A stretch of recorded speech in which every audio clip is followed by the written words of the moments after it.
4 দিন বা 40 দিনের সিরনি করা নিয়ে ইসলামের বিধান কি? হ্যাঁ, 40 দিন। হযরত ইউনূস নবী মাছের পেটে ছিলেন 40 দিন। মুসা নবী 40 দিনে তিনি তৌরাত পেয়েছিলেন। কতক্ষণ না? প্রত্যেকটা শিশু মায়ের গর্ভে তার পরিবর্তন আসে প্রতি 40 দিন পর পর। কাজে 40 সংখ্যাটা, এটা না হলে তবলিগি ভাইরা ওরা 40 দিনের চিল্লা দেয় কেন? আমাদের এই অঞ্চলে রীতিনীতি হচ্ছে 3 দিন পরে, 10 দিন পরে কিংবা 40 দিন পরে একটা বাড়িতে বড় করে মানে মিলাদ মাহফিলের আয়োজন করা, বা মহানবী সাল্লাল্লাহু আলাইহি সাল্লাম থেকে শুরু করে যত নবী রাসূলগণ রয়েছেন, সাহাবারা রয়েছেন, তাদের সময় এরকম কোনো সংস্কৃতি ছিল না।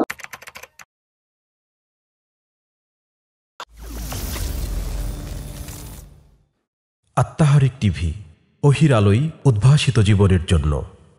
আসসালামু আলাইকুম ওয়া রাহমাতুল্লাহি ওয়া বারাকাতুহু। আলহামদুলিল্লাহ ওয়াসসালাতু ওয়াসসালামু আলা রাসূলিল্লাহ ওয়া বা'দ। সম্মানিত দর্শক শ্রোতা মণ্ডলী, সাম্প্রতিককালে আমরা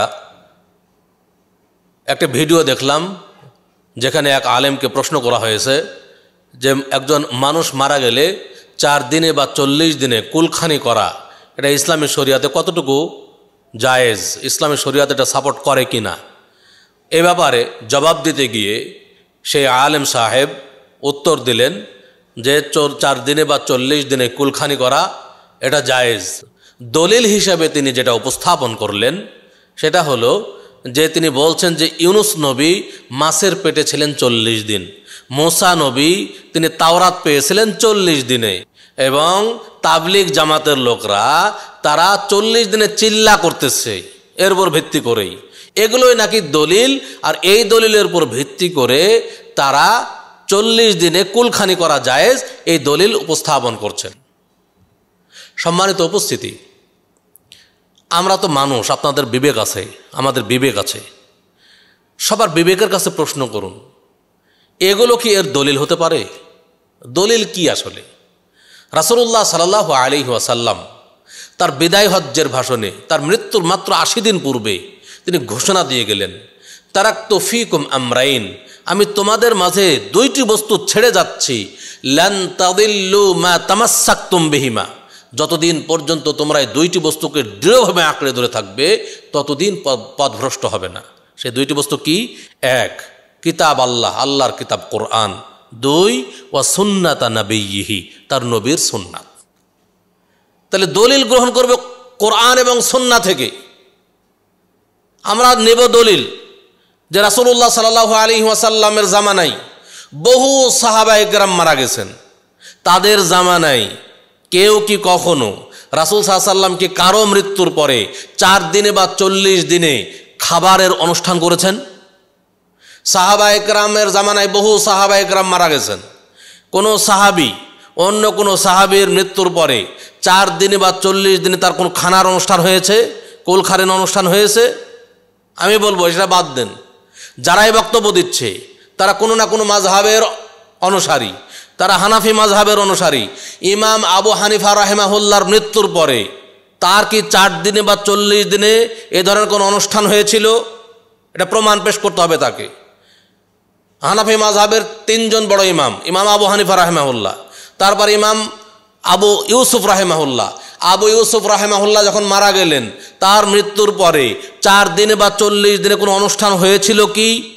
ইমাম মুহাম্মদ বিন হাসান আশ-শাইবানী রাহিমাহুল্লাহ, তার মৃত্যুর পরে 4 দিনে বা 40 দিনে কোনো খাবারের অনুষ্ঠান হয়েছে, কুলখানি হয়েছিল? এই প্রমাণ তাকে পেশ করতে বলা হবে।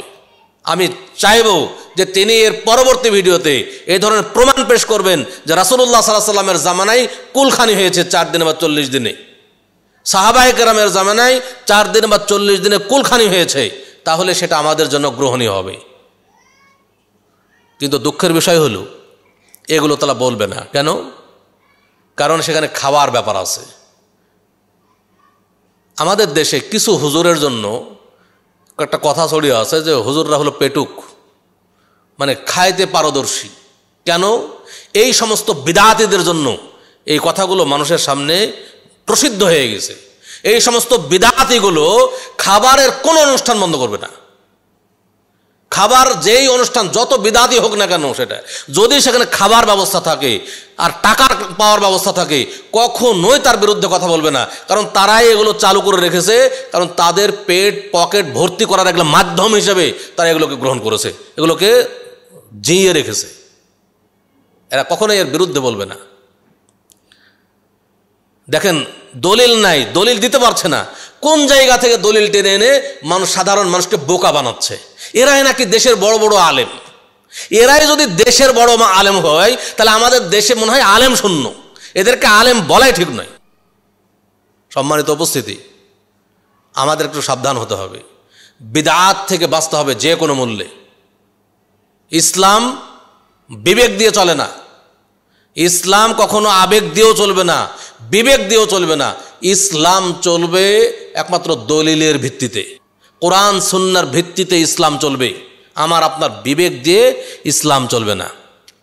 আপনি বিবেক খাটাই দিলেন, হ্যাঁ 40 দিনে খাবার, 4 দিনে খাবার, খাবারের অনুষ্ঠান। এমনকি আমাদের দেশে এই হুজুররা চালু রেখেছে, মানুষ মারা গেলে সেই দিনে তার বাড়িতে গরু ছাগল থাকলে সেটা জবে করে সবাইকে খাওয়ানো হয়। অথচ রাসূল সাল্লাল্লাহু আলাইহি ওয়াসাল্লামের সুন্নাত হলো যেই বাড়িতে মানুষ মারা যায় সেই বাড়িতে পার্শ্ববর্তী মানুষ তারা তাদের বাড়িতে যেন খাবার পাঠায়। রাসূল সাল্লাল্লাহু আলাইহি ওয়াসাল্লাম পাঠাইতে বলছেন, কারণ সেই দিন মাইয়েতের বাড়ির লোক মশগুল থাকে, ব্যস্ত থাকে। অথচ আমাদের দেশে এগুলো উল্টা, এগুলো হুজুররা চালু রেখেছে। আমাদের দেশে এই হুজুররা চালু করে রেখেছে, মানুষ মারা গেলেই তার কাছে যে হিসাবের খাতা নিয়ে বসবে, যেই ব্যক্তি এতদিন সালাত আদায় করেনি, অতএব তার কাফফারা এত টাকা। এই সমস্ত বিদআতি হুজুরদের কাজ এগুলো। অতএব সাবধান থাকবেন, বিদআত থেকে বাঁচতে হবে। বিদআত কাকে বলে? বিদআত কি জিনিস? যেই বিষয়ে কোনো আদেশও নাই কোরআন হাদিসে, যে ব্যাপারে কোনো নিষেধও নাই, আদেশও নাই নিষেধও নাই, আমি আপনি করছি নেকির কাজ মনে করে, সেটা হচ্ছে বিদআত। এই বিদআত থেকে বাঁচতে হবে। রাসূল সাল্লাল্লাহু আলাইহি ওয়াসাল্লাম বলছেন, কুল্লু বিদআতিন দালালা, প্রত্যেক বিদআতই হচ্ছে ভ্রষ্টতা, ওয়া কুল্লু দালালাতিন ফিন্নার, এবং প্রত্যেক ভ্রষ্টতার পরিণাম হলো জাহান্নাম। রাসূল সাল্লাল্লাহু আলাইহি ওয়াসাল্লাম বলছেন, মান আমিলা আমালান, যে ব্যক্তি কোনো আমল করবে, লাইসা আলাইহি আমরুনা, সেই আমলের পেছনে যে আমার সমর্থন না থাকে, আমার নির্দেশনা না থাকে, ফাহুয়া রাদ্দুন, তা প্রত্যাখ্যাত, পরিত্যাজ্য। রাসূল সাল্লাল্লাহু আলাইহি ওয়াসাল্লাম বলছেন, মান আহদাসা ফি আমরিনা হাযা, যে ব্যক্তি আমার এই দ্বীনের মধ্যে, ইসলামের মধ্যে নতুন কিছু সৃষ্টি করলো, মা লাইসা মিনহু, যা আমার এই ইসলামের অন্তর্ভুক্ত নয়, ফাহুয়া রাদ্দুন, তা প্রত্যাখ্যাত, তা পরিত্যাজ্য, গ্রহণযোগ্য নয়। শুধু ভালো মনে করে করলেই হবে না, ভালো কাজ কোরআন সুন্নাহ দ্বারা প্রমাণিত হতে হবে। যদি ভালো কাজ কোরআন সুন্নাহ দ্বারা প্রমাণিত না হয়, তাহলে এই ভালো কাজ করে আপনাকে জাহান্নামে যেতে হবে, কারণ আপনি বিদআতকারী হবেন।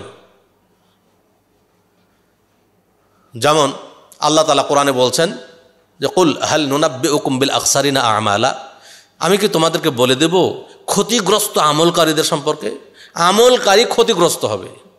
আল্লাযীনা দাল্লা সাইয়ুহুম ফিল হায়াতিদ দুনিয়া ওয়া হুম ইয়াহসাবুনা আন্নাহুম ইউহসিনুনা সুনআ, যাদের দুনিয়াবি প্রচেষ্টা সব বরবাদ হয়ে যাবে, অথচ তারা মনে করে যে তারা খুব ভালো আমল করে যাচ্ছে। ভালো আমল, আমি খুব ভালো আমল করছি, কিন্তু দুনিয়াবী জীবনে তাদের সকল আমল বরবাদ হয়ে যাবে। এমন ভালো আমলকারীদের সম্বাদ দেব? তাহলে আমল করেও ক্ষতিগ্রস্ত হবে। এই সমস্ত বিদআতীদের কথা শুনে যারা আমল করবেন তারা ক্ষতিগ্রস্ত হবেন। ইসলাম অবশ্যই দলিল নির্ভর, ইসলাম মানুষের বিবেক দিয়ে চলবে না। এজন্য আমরা সবসময় চেষ্টা করব যে আমরা যেই আমলই করি না কেন, সেই আমল রাসূলুল্লাহ সাল্লাল্লাহু আলাইহি ওয়াসাল্লাম থেকে সেই আমলের বৈধতা আছে কি না। যদি বৈধতা থাকে তাহলে করব, না থাকলে করব না। এটা মুসলিমের বৈশিষ্ট্য। কারণ ইসলাম আমার বাবার তৈরি করা ধর্ম নয়, আপনারও বাবার তৈরি করা ধর্ম নয়। ইসলাম আল্লাহর মনোনীত ধর্ম। ইসলামের বিধান চলবে আল্লাহর বিধান অনুযায়ী, এবং নবী মুহাম্মদ সাল্লাল্লাহু আলাইহি ওয়াসাল্লামের প্রদর্শিত পদ্ধতিতে ইসলাম চলবে। আমার আপনার বিবেক দিয়ে ইসলাম চলবে না। তাই আসুন আমরা ইসলামকে সঠিকভাবে মানার চেষ্টা করি, ইসলাম ওইভাবে বোঝার চেষ্টা করি যেইভাবে রাসূলুল্লাহ সাল্লাল্লাহু আলাইহি ওয়াসাল্লাম বুঝেছিলেন। ইসলাম ওইভাবে মানার চেষ্টা করি যেইভাবে রাসূল সাল্লাল্লাহু আলাইহি ওয়াসাল্লাম মেনেছিলেন, যেভাবে সাহাবায়ে কেরাম মেনেছিলেন। আমরা নিজের মন গড়া কোনো কিছু বানিয়ে না নিই ইসলামের মধ্যে। আল্লাহ তাআলা আমাদেরকে এ বিষয়ে সতর্ক থাকার তৌফিক দান করুন এবং এই সমস্ত বিদআতি আলেমদেরকে আল্লাহ তাআলা হেদায়েত করুন। আমরা তাদের হেদায়েতের দোয়া করছি, আল্লাহ তুমি এই সমস্ত বিদআতিদেরকে হেদায়েত করো, আমিন। এই বলে আজকের আলোচনা এখানে শেষ করছি। আকুলু কাউলি হাযা ওয়া আস্তাগফিরুল্লাহ লি ওয়া লাকুম ওয়া লিসাইরিল মুসলিমিন ফাস্তাগফিরুহু ইন্নাহু হুয়াল গফুরুর রহিম। আসসালামু আলাইকুম ওয়া রাহমাতুল্লাহি ওয়া বারাকাতুহু।